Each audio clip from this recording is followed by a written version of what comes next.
Welcome you back to the Patrick Netherton Show right here on 1130 The Tiger. He's Rogers, I'm Patrick, and we are pleased to welcome in another edition of the Netherton Show Coaches Caravan for 2021. And we head down kind of to the bayou, I guess, more uptown really, than to Tulane, where the head coach of the Tulane Green Wave, Willie Fritz, is, and he joins us now on the show. Coach, how the heck are you, man? I'm doing great after listening to CCR lead-in. There you go. Hey, Rogers doesn't miss now. He's good at what he does. There's a reason why he's the best. Hey, Coach, let's step back a little bit because we've seen so much off the field stuff that we've had to deal with in the last really, July 1st was NIL and COVID and vaccinations and all of this stuff. You know going in that the job is you're a coach. Sometimes you have to be a parent. Sometimes you have to be a counselor. Sometimes you have to be a friend. Sometimes you have to be a disciplinarian. Have you ever had to deal with more off-the-field stuff, and especially like with COVID, such dangerous and real-world consequence-type stuff than we've seen in the last year or two? Yeah, it's certainly been a different year. I was kind of the mask czar for a long time.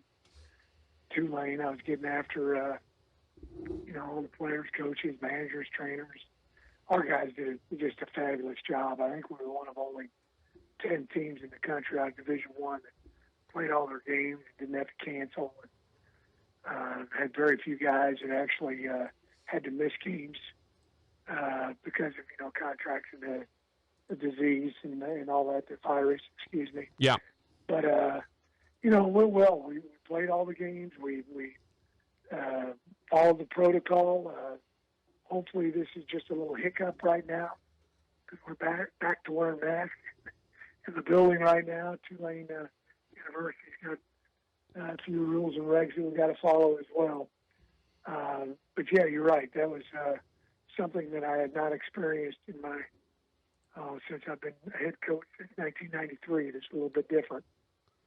It's interesting because and I've asked all of our coaches this because it's such an unusual time period.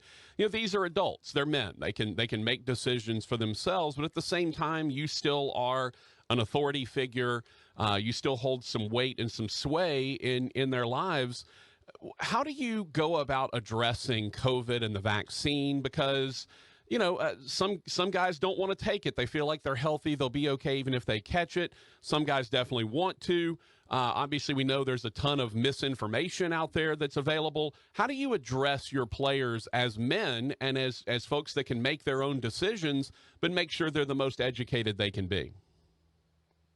Well, we also are fortunate here at Tulane. We're in med school. We got 5 Tulane hospitals in the greater New Orleans area. About every probably second or third doctor in the city is a Tulane graduate. So I had quite a few doctors come in and speak to our team about why to get the shot. And I think that they answered a lot of questions. Our team doctor, Craig Stewart, was actually in charge of all the protocol to follow for our whole conference. And then we tested a ton. We tested more than maybe anybody in the country. We tested 3 times a week, and we just had to be on top of it. And the main thing I talk to guys about, hey man, it might not be for you. You're probably right. You're probably going to be okay if you happen to get it, but it's for your mom, it's for your grandparents, it's for the lady in the cafeteria, it's for somebody that you happen to meet someplace else. That's who we're looking out for, and majority of the guys did it. Obviously, there's some people who have a problem with it, and they were able to opt out. It's a Tulane rule, and they could do that. But I think right now we're 92% vaccinated for the player, 100% with the staff. So we've done a pretty nice job. And I think a big reason for our high percentage of people who've done it is because of talking to the doctors and visiting with them and having experts Yeah. talk to them about it instead of something that they hear on the radio or see on TV. No, it makes perfect sense. Talking to Willie Fritz, head coach of the Green Wave. All right, the other big off the field story that popped up was NIL, name, image, and likeness.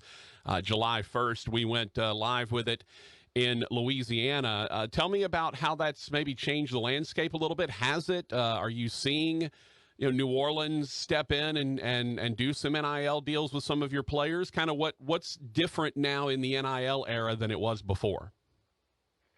The big thing, number one, I think all of us think it's a good thing. There's nothing wrong with it. If a guy has an opportunity to make some money off his name, image, and likeness, he certainly should. Universities have done it for years. I think a student athlete should be able to also. The thing I just talked to our guys about is we can't let it become a distraction in the locker room, off the field. You can't spend, all this time, working on this, and it's going to take away from your studies and your football and your regular social life as a college student. This is a tough school. Tulane is number one academic school in the state of Louisiana by far, and so you guys have got to stay on top of their schoolwork. So they understand that, and I think some guys have gotten some good deals here in the city, which I'm excited about. But one other part that I think is good for me is in our university and our coaching staff, we can't really be involved in it. There's a law in the state of Louisiana that doesn't allow us to go out and try to solicit, opportunities for guys, because I think that would put me in a bad spot, where I help this guy and I need to help this other guy. I would hate to be in a state where we're allowed to do that. And I start showing some favoritism, and now there's more problems in the locker room. But it's gone very well so far. I'm not going to lie, Willie. If I was an offensive lineman and you told me that I could go to New Orleans and there's a chance that an Acme or a Dragos or a Koshawn Butcher or somebody would do me an NIL deal, that might sway me pretty heavily on my choice. I'm just saying. Yeah, it's something to think about, isn't it? Yeah. You gave me a good avenue.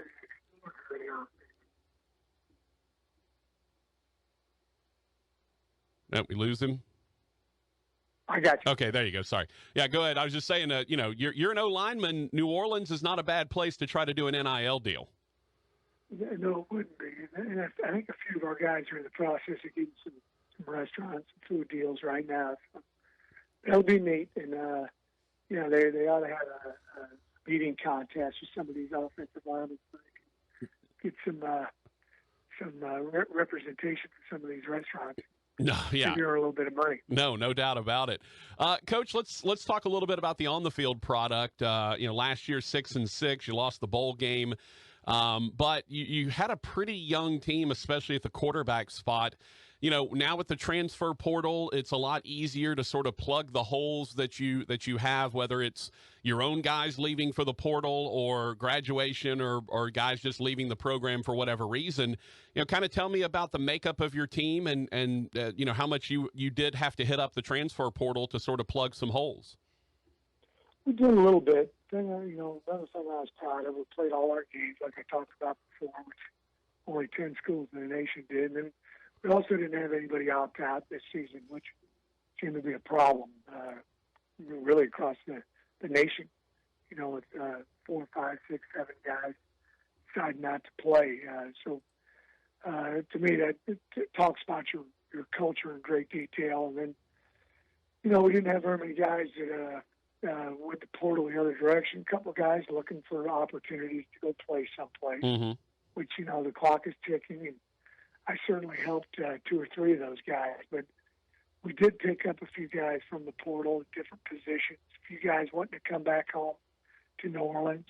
Sometimes they think the grass is a little greener, going a little, I want to get out of town. They get out of town.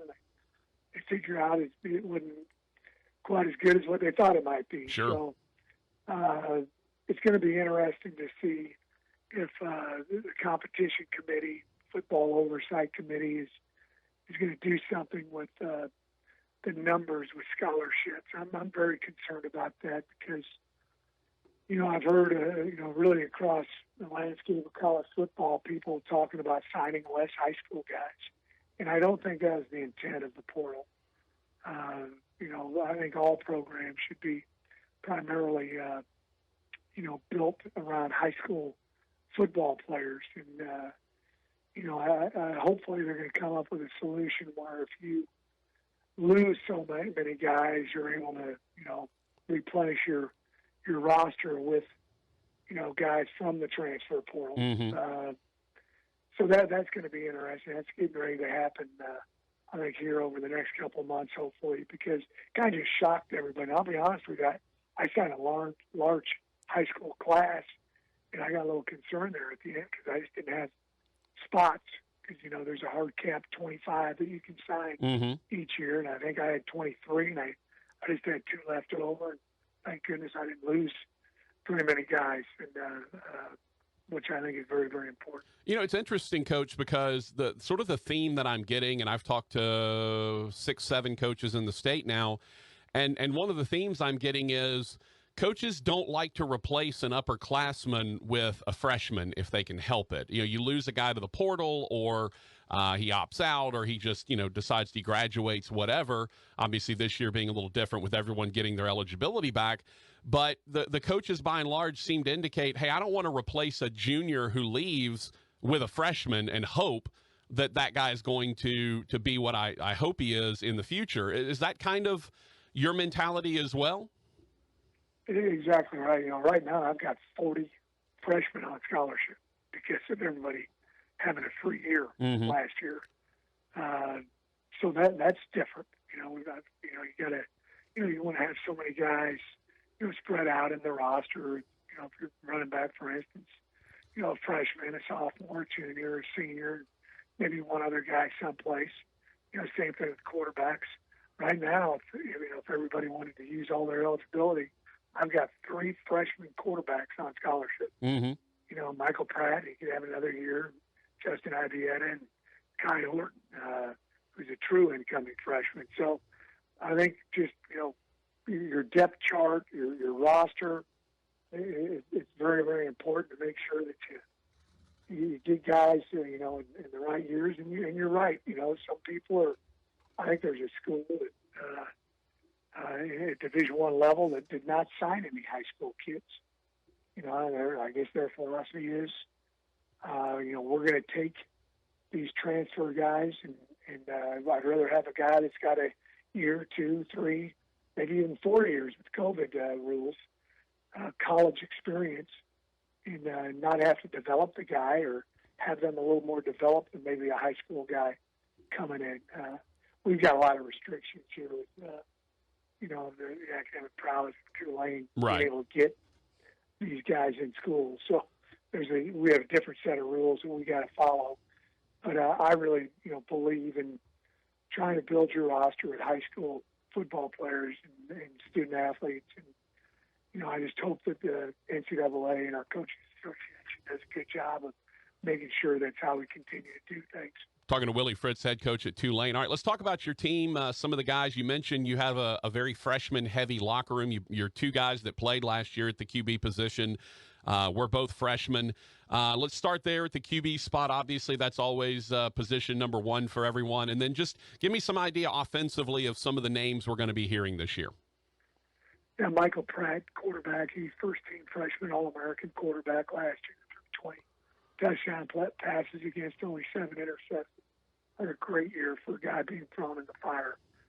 Week 3 for us. Justin Ibieta, he's a local product from Country Day High School. He had a great spring, having a great preseason camp so far.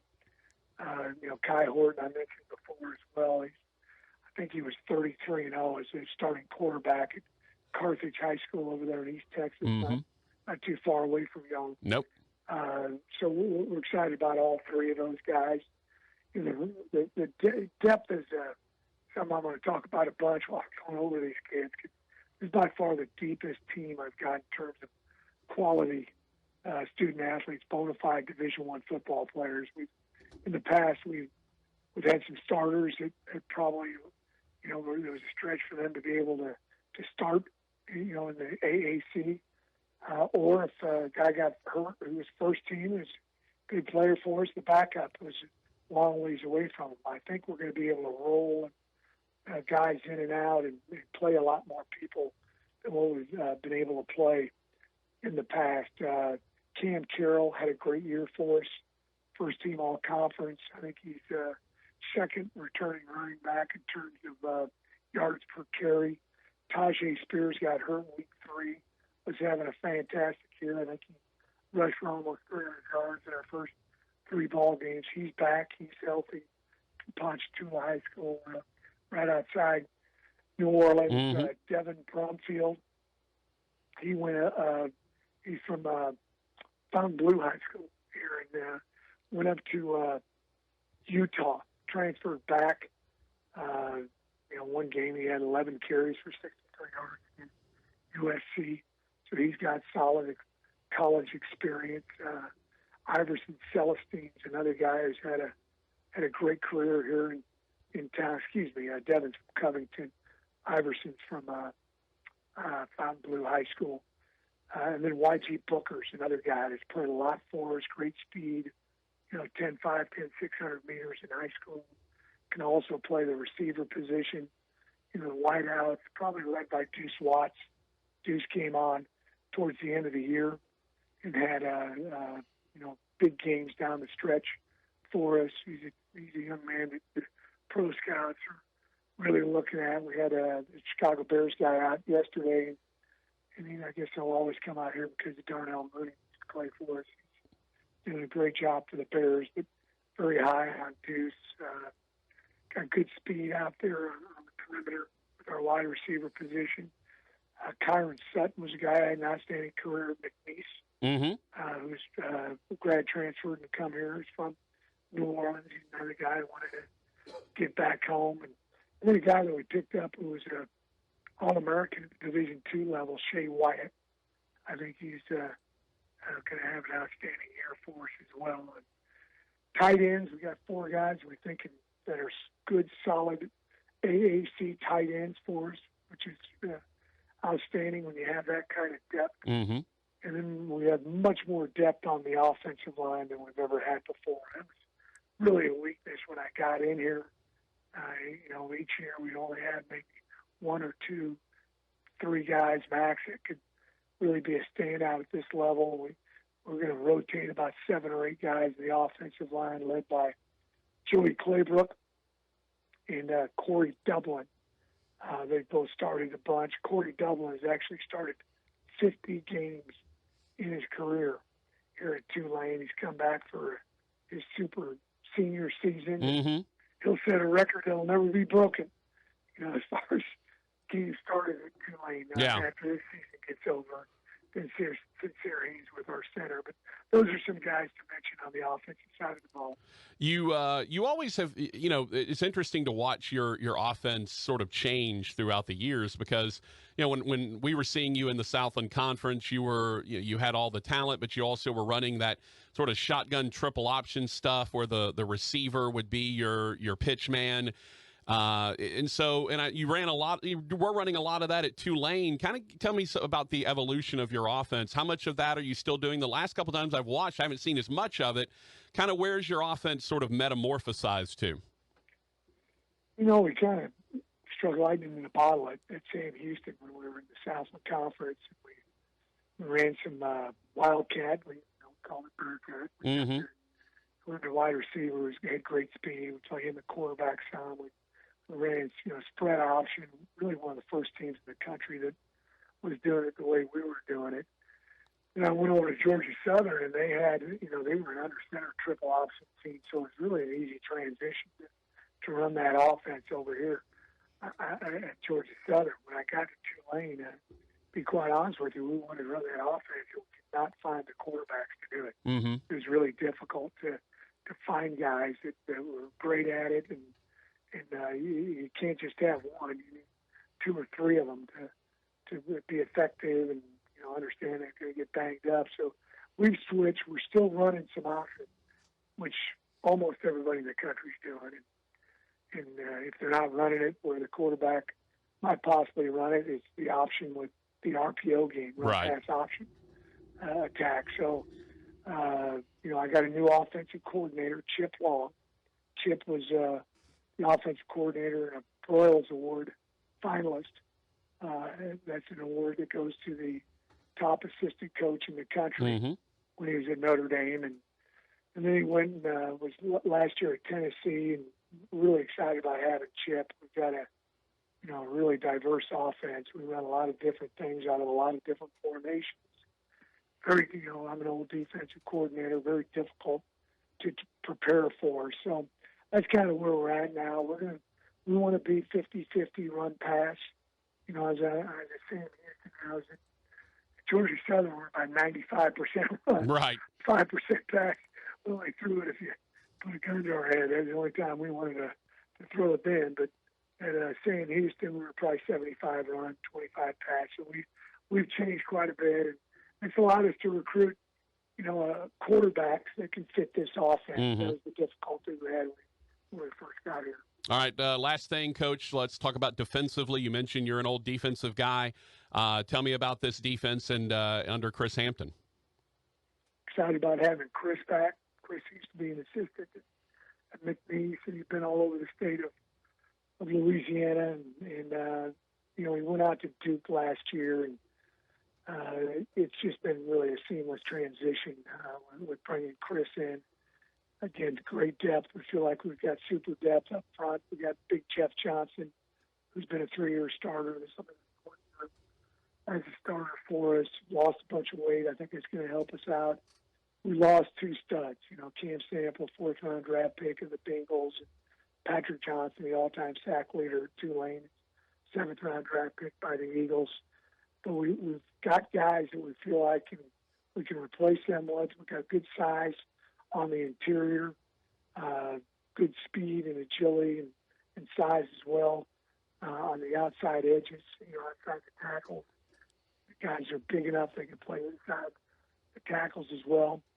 Probably the strength of our defense is we got 4 big-time linebackers, bona fide Division I guys, Nick Anderson, Kevin Henry, Marvin Moody, and Dorian Williams. These guys have been our leading tacklers. They've all started a ton of games for us. They're heavily involved in the kicking game because we roll them in and out on defense. And it's rare when you have 2, much less 4 guys who play those 2 linebacker positions for you. And then corner, Jalen Monroe has started, I think, 29 games in his career here at Tulane as a corner. Larry Brooks has started a bunch of games in the secondary. Macon Clark, Rudy Dyson, was both New Orleans kids. Then our right corner, we got a transfer from Kansas State, Lance Robinson, who was from right down the road here at De La Salle. Went to K-State, started up there for him, transferred here. So we've got good depth in the secondary as well. We're excited about that. All right, Coach, I said that was my last question, but I lied because I was looking at your schedule, and, boy, that's a bear, but you bring an SEC team to New Orleans, I say moderately jokingly, as Oklahoma is coming into your home place, to Yulman Stadium. Tell me about how that got arranged, and then having them and Ole Miss on the schedule in the same year. Well, we're trying to, amp up our schedule. Our commissioner, we feel like the AAC is part of the Power 6. Hey, your commissioner is a good friend of ours, Mike Oresco. He's had him on the show a couple of weeks ago. Yeah, he's a good friend. And he wants everybody to amp up their schedule. Some teams have, some teams haven't. The one thing that's great for us is everybody wants to recruit New Orleans, and so we're able to get a lot of home and home here. With people, Oklahoma, Ole Miss is going to come here in 2022. We've got Mississippi State home and home, K-State, Iowa State. So we've got a lot of teams that we're going to be playing home and home over the next few years. And I think they had some publication came out and had us as the most difficult schedule in Group of 5 for this upcoming season. I think when you include all the teams in Division I, I think we're the 20th most difficult schedule. That's coming into the season, which doesn't mean a whole lot. It's how it ends up. But, our guys are excited about it. We're going to have a packed house here at Yulman Stadium for the first game. This is a beautiful stadium, and for any of Mm-hmm. the listeners who are coming into New Orleans for the weekend at some point in time, every seat is a good seat. We even got $3 beer here. There you go. Well, now you got my producer wanting to come down for a game, Coach. We're talking about $3 beer. He's in. That's beautiful. Yeah, but I tell you, the ability. Some stadiums you go to, they're $33. Yeah. For beer, but it's good. It's when we get people to come to the team, they're like, man, I'm coming here every single week. Well, and it's a beautiful ticket sales. It's a beautiful area of the city as well. It's a beautiful place to be. You mentioned the stadium is very cozy, but it's really nice. Y'all got all the things going, and to be the ability to get all those home and homes is pretty impressive. You open with Oklahoma in New Orleans at Yulman Stadium. You'll get the first taste of the brand new SEC team, Oklahoma, even though they're not there yet. That's pretty awesome, Coach. I'm not going to lie. Hey, Willie, it's been a blast, man, as always, catching up with you. Thank you so much for your time. Best of luck this year, and we look forward to catching up with you here before too long, man. Hey, I appreciate it. Roll Wave. Willie Fritz, head coach of the Tulane Green Wave.